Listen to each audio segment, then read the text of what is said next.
So today we're here with Rod Wiethop, Rod. Who are your parents? Mike and Diane Mahaffey, and Ron and Kathy Wiethop. Did you have any brothers and sisters? And please name them. I do. Jeremy Woodrow, stepbrother, and Patrick Mahaffey, my stepbrother, who is the freshman basketball coach at Olney, Illinois. Did sports play a role in your family? Oh yeah, it was huge. It was very big in our family. It was something that both my mom and dad were actively a part of, and we spent a lot of time in the backyard playing and over at the ballpark. So yeah, it started at an early age. Where did you attend high school, and what year did you graduate? I attended Carmi High School, and I graduated in 1983. What sports did you play in high school? Baseball, basketball, golf, and track. Talk about your high school sports career from your freshman to senior year. Oh gosh, I played baseball 4 years. Pretty proud of making it, getting started as a freshman at Carmi, and had a good baseball career overall. Matter of fact, some of my fondest memories are on the baseball diamond there. And then played basketball for 3 years, was injured my senior year with a broken ankle, and then played golf all 4 years, and ran track a couple of years. Who were some of your teammates and coaches? My coaches, Harold Poore, I'm trying to think, Don Garrett, Dyke Beeler, Don Dixon, Tice Bax, Larry Garapi. You had a lot of coaches. I had a lot of different coaches. I did, and they were all good. I was very blessed. Talk about some of the teams and players that you played against in high school. Oh gosh, the teams that come out. Our favorite teams are always, of course, NEC was big. So Mount Carmel, Olney, Lawrenceville. Lawrenceville really stood out because of Doug Novzak and playing against. I was same class as Marty. So and Marty was a competitor. I can tell a lot of Marty Mule stories. Marty was competitive at everything he did, and he was always right. And you did not argue with him because he was 6 foot and weighed 250 pounds. But we had a good relationship, and Fairfield, always had a lot of friends on Fairfield. They were close by. El Dorado. Probably the highlight for us was getting to play Evansville Central over at Bosse Field, which is where the Evansville AAA Detroit Tigers Stadium. That was probably my favorite memory. So as far as favorite facilities in high school? Oh, Lawrenceville was always special. It was pretty cool. Red Hill, I always thought was neat. Like I said, for baseball, Benton.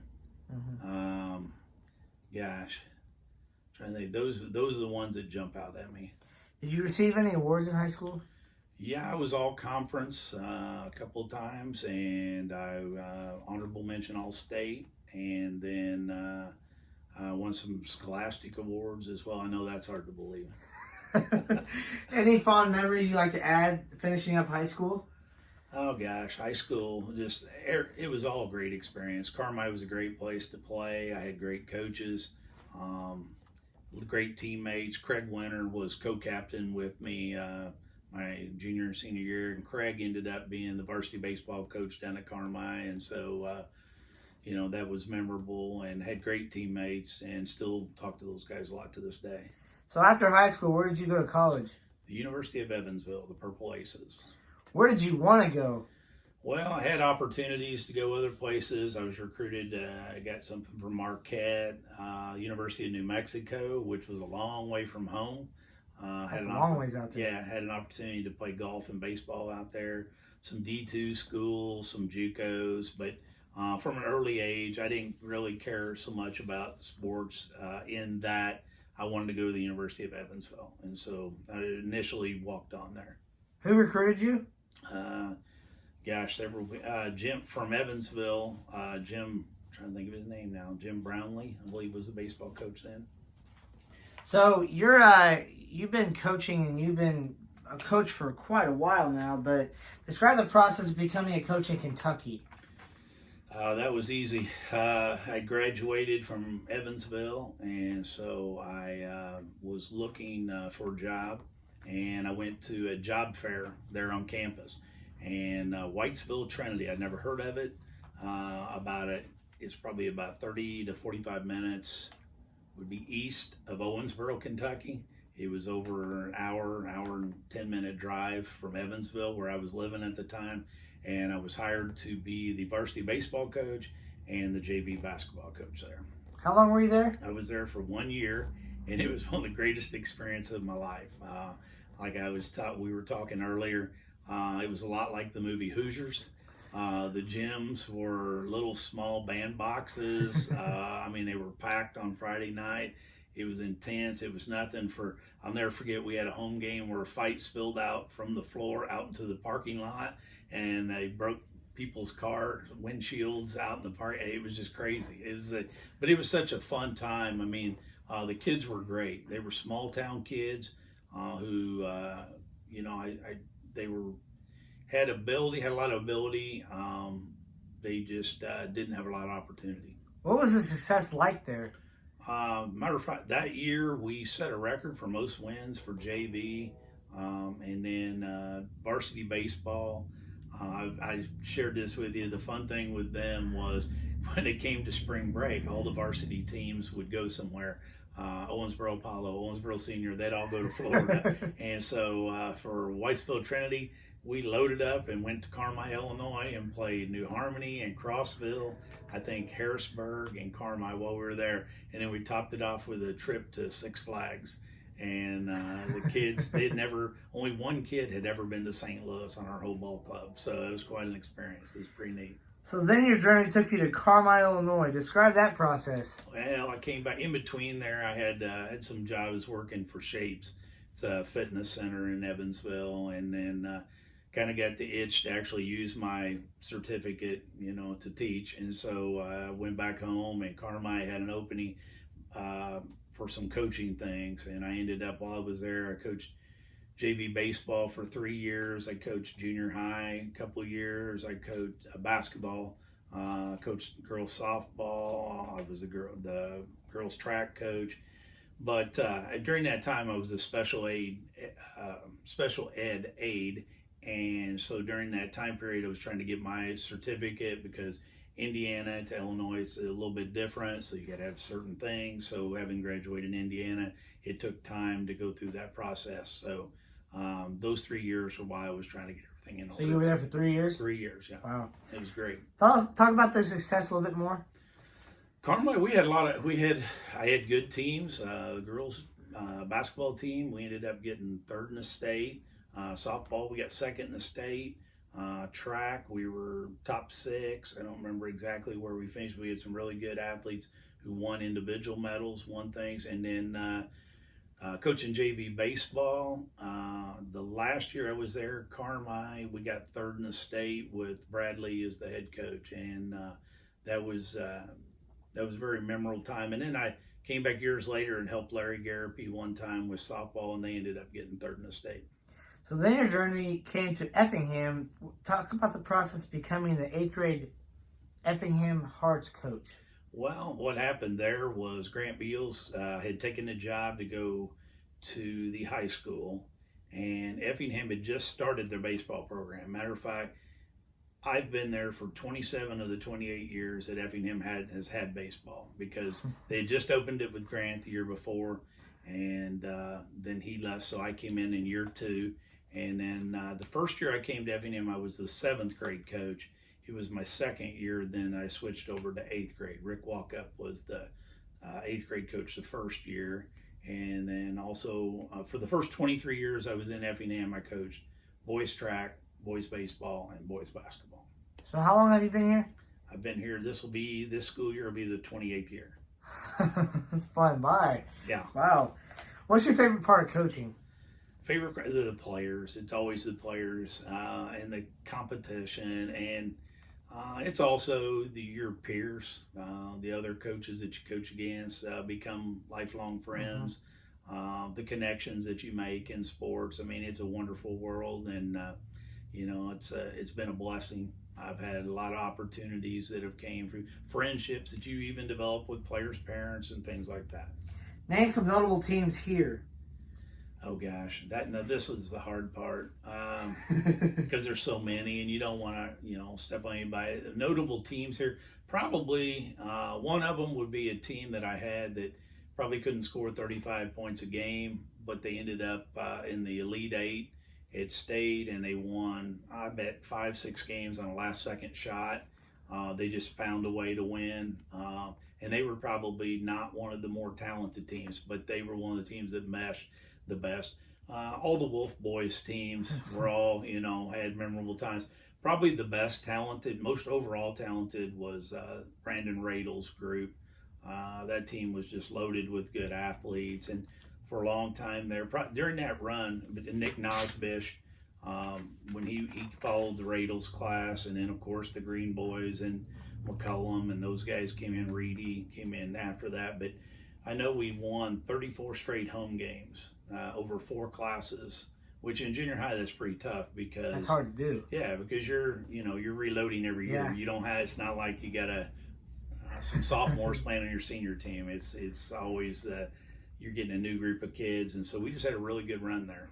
So you named some notable teams. How about some notable players? You mentioned the Wolves, but is there anything else? Oh, yeah. Gosh, even back to, each team, back to the Jordan Powells.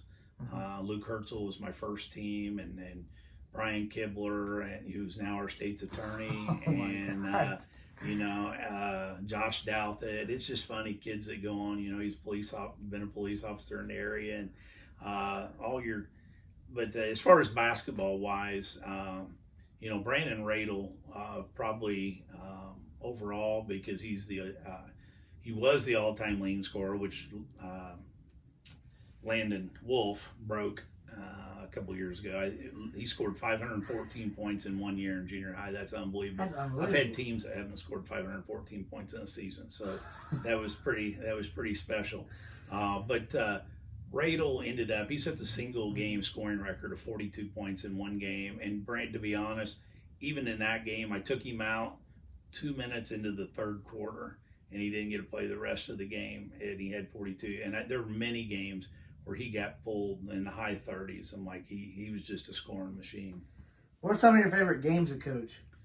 Oh, like we said, every year you 3 games you circle on your schedule. It was always, back then it was T-Town and St. Anthony, always big games. Okay, and then Charleston for many years when Randy Harpster was there, always wanted to beat Harp. And then, now I think Taylorville and Mattoon, because of my friendship with Tom May at Taylorville and friendship with Steve Conlon at Mattoon, those games are important. And then always look forward to Greenville tournament. Greenville just has done an exceptional job. Gary Bronze and Parker Manhart, those guys run a great tournament. And it's first class from the officiating to the hospitality room, everything. So for junior high, you get to experience a little bit of what it's like at a high school tournament at Greenville. And so that's always been memorable. Is there any obstacles in coaching? Oh gosh, obstacles, yeah. We talked about this. This is a hard one. Probably officiating. But 99% of the officials I have good memories of. They're out there doing the best they can, and a lot of those guys become friends over a period of time. I was sharing a story earlier with you about Sid Stone, how Sid and I became good friends, and from an auspicious beginning to being good friends now, and the Andy Polans and the Jack Scotts, and but overall, most of your officials put their heart and soul and take pride in what they do, just like the coaches and the players. But obstacles, but sometimes there are those officials that are there for the wrong reasons and do it with a chip on their shoulder. But they're not the biggest. I'd say the biggest obstacle is communication, just within a program. Whether it's me and Obi, communicating back and forth with the parents. With your administration, with your AD, that type thing, something that should be simple sometimes is not so simple. So. Talk about your assistants. I've been very blessed. I use that word a lot in my life, and because I've had some good ones. Todd Schutte and Pat Drays, who both went on to be principals, were great 7th grade coaches. Kenny Cornell, who's been with me the last several years. Mike Walker used to be the freshman coach over at Teutopolis and is a very dear friend to this day. Larry Garapi and I, Jay Kyle. Gosh, I've had so many. Kenny Miller in baseball, who won a state championship as the varsity coach over at St. A. Anytime you hear some really funny stories, I can tell you a lot of Kenny Miller stories. Kenny was great to work with, and Howard Green, Chris Custer, Phil Hall have all been assistants. Ryan Woltman. So I've been blessed over the years to just have a lot of good people. Who has helped you along the way? Oh gosh, along the way, I'd say coming to early on at Carmi, Harold Poor had a large part. Dyke Beeler had a large part when I was young, but then coming forward, I'll skip ahead to Effingham. In the early days, Earl Mesner, Dave Wells had a huge effect on me. They took me under their wing, and then since then, other varsity coaches that I followed, and we'll talk, I think, a little bit later about that influences. But around here, I always felt like Mike Schmitz was another one that had a lot to do with my success. Rod, you were inducted to the Hall of Fame. What does that mean to you? It just means, really, honestly, I've thought about that question, been asked, what it means. It mostly is just that I've been blessed with really good players over the year, and I had good people to work with, and it means we had a lot of success, and I don't know, it's not something you can really put into words. It's not something that you set out when you start in coaching. You're not like, hey, I hope I'm in the Hall of Fame one day.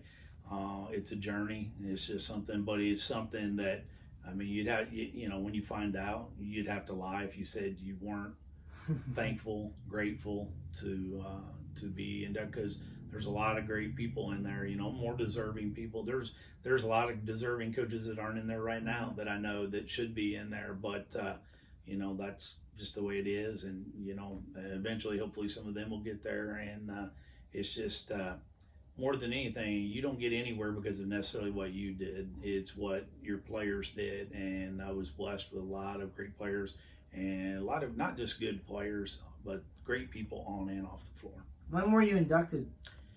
Well, we were supposed to be inducted pre-COVID-19 on May the 2nd, and so that's been pushed back. I think it's been postponed to July, and I'm just kind of anxious because the cool part about it is Jeff Schaefer, who's a friend and also Unit 40 coach, and then Bob Lockhart, who used to coach here, was a varsity coach before Jim Corona came here. Jim Corona was another one I left out. I'm sorry, Jim. I should have really left, because Jim, actually, to this day, I stay in contact with Jim, and we talk a lot, and he had a lot of influence on me. So I had to ask you this question. Talk about this memorabilia that you have. Oh gosh, what part? My wife would be the first to tell you that she wishes I'd get rid of this collection, but I collect. If you're asking me what I collect, first edition signed books, sports memorabilia, baseball cards, movie posters, comic books, on and on. So yeah, I have a lot of collections, a lot of hobbies. Billy Hodge told me I had to ask you this question. Where is this landfill, Mississippi at?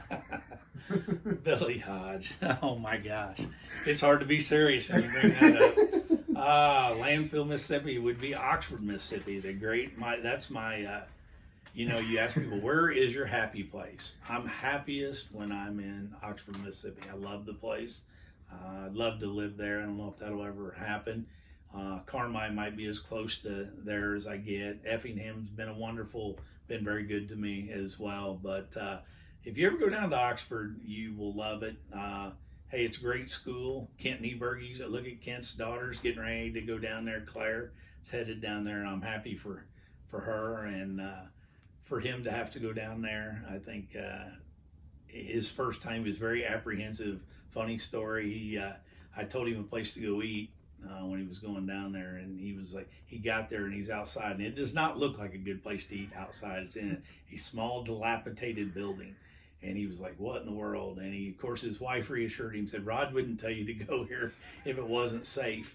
And so they went in. He even said, oh my God, the food was fantastic. It was great. We loved it. Thank you. So he did take my advice while he was down there visiting with his daughter, and found out, he said it was a very special place. Billy told me, he says, I wonder if you can keep a straight face when you ask that question.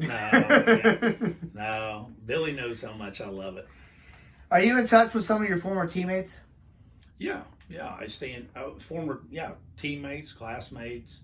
I'm big on communicating with.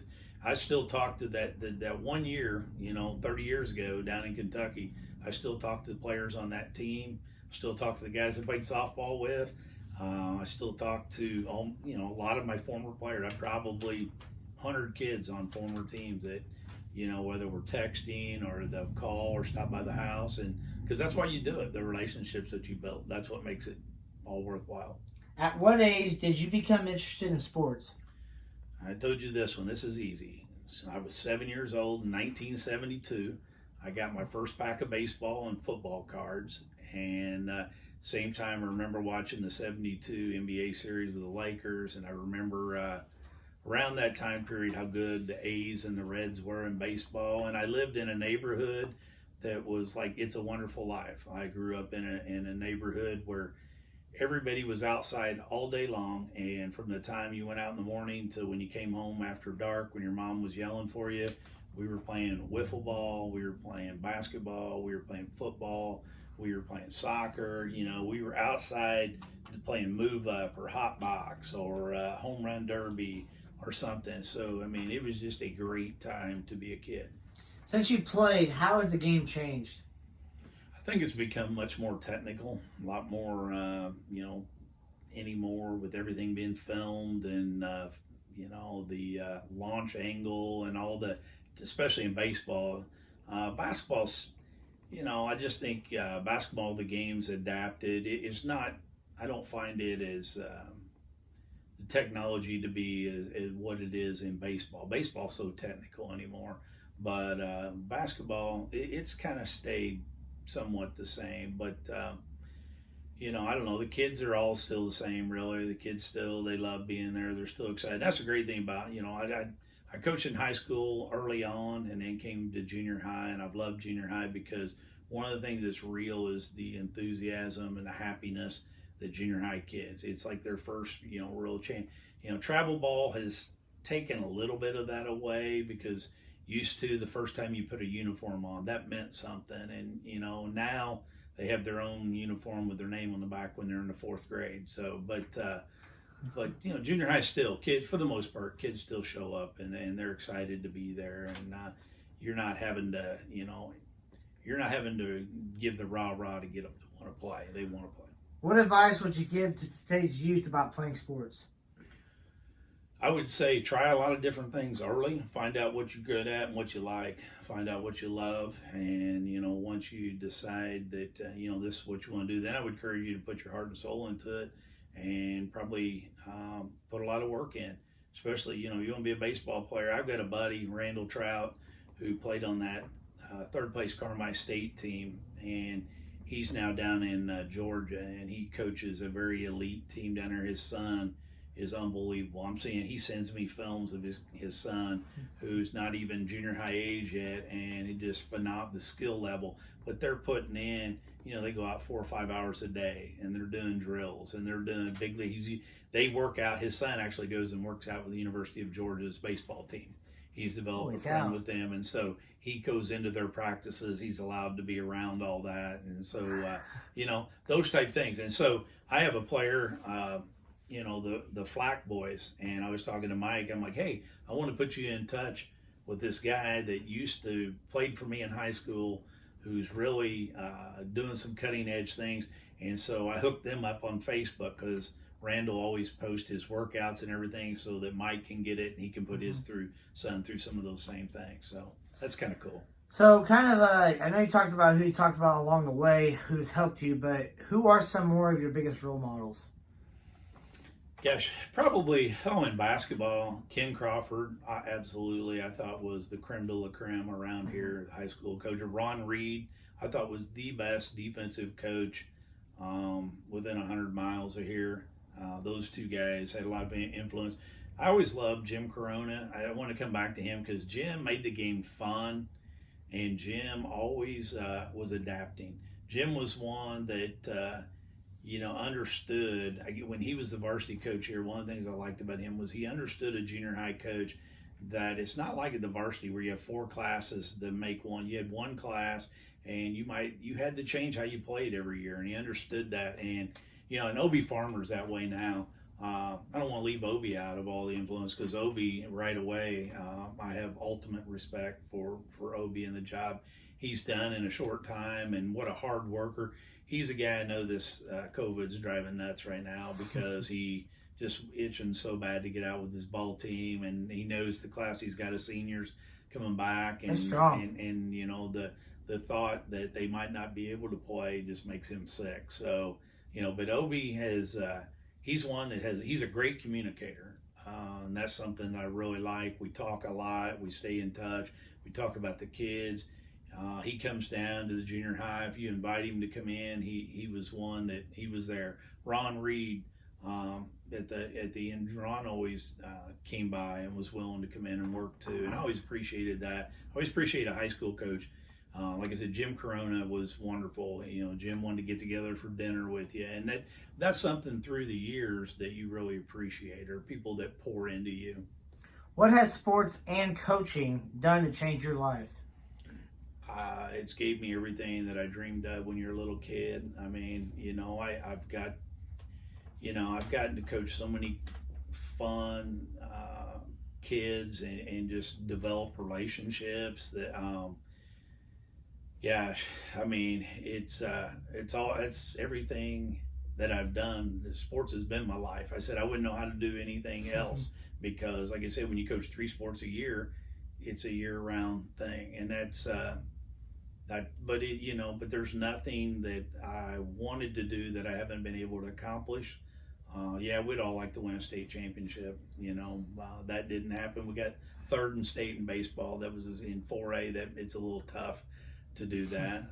But overall, it's just I don't know. I can't think of a life that I would have been any happier than what I've been in doing what I do.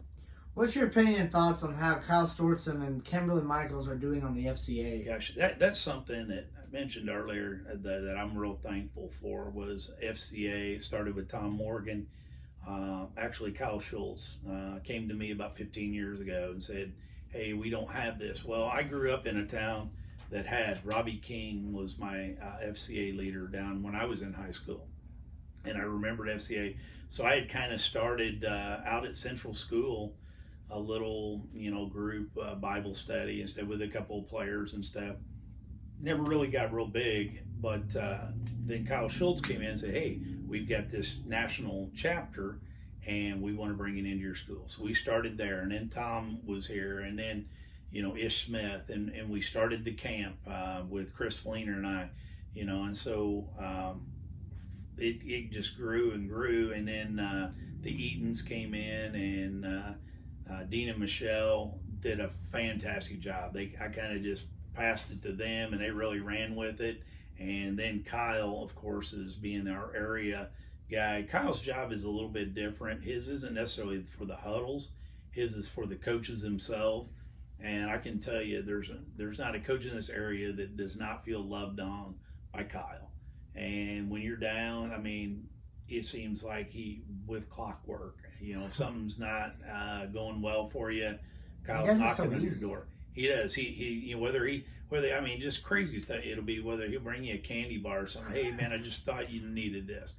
I mean, that's just or a call, or stop by, or a gift card or something. I mean, I can't thank Kyle enough, and I know Kimberly's doing the same thing with the girls since they've started. I'm more familiar, obviously, with Kyle, but it's just, it really meets a need, and I'm just so thankful that working in a public school that FCA has allowed me to share my faith to other kids and let them know that, hey, this is what I believe, and hopefully they see a little bit of that in you and want to learn more.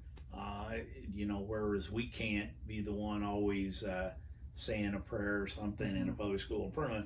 That's where FCA kind of meets that need, and you can be a part of that, and yet they're the one that's stepping up and doing the talking. So it's been fantastic. I'm pretty fortunate to have good friends like Kyle and Kimberly, and they're pretty good people. Rod, is there anything else you would like to share? Mainly, I'd like to thank you. I mean, I left the media out because you said you didn't like the word media. So I didn't leave that in the things that we were talking about earlier, obstacles. But no, the media has been, actually, the word has been great. I've been blessed over the years with Millie Lang. I want to thank her and yourself and Steve Raymond and, Greg Sapp. Just great people in this area. We're very fortunate. A lot of real professionals. And even athletes play on. Ted Gardewine, I think. That's an impressive page. I think he's done a good job of giving kids from the past, that move on. And we're like, I wonder whatever happened to that kid. And I think people enjoy looking back and they can see what they're doing, how they're playing, what's going on with their lives. I'd be remiss without my biggest influence was my mother. I mean, throughout life, my stepdad, my parents. And my wife, my wife without her, none of this would have happened. I mean, I would have coached, but the life and that she's made for the two of us and my granddaughters have been huge. And it's been one of the greatest, probably one of the biggest, two things that have really stood out one was riding the fire truck with my granddaughter when she was like 1 year old. When we got third at state with that would have been Chad and Jace Green's group, and then wow. So that was a lot of fun. And then Effingham and Mattoon with Steve Conlon traveling over to Hoosier Gym and playing over at Hoosier Gym was a memory that I'll never forget. That was awesome. Playing where they made the movie Hoosiers. It was just a unique experience for our kids. And we actually years ago brought Bobby Plump in here as well.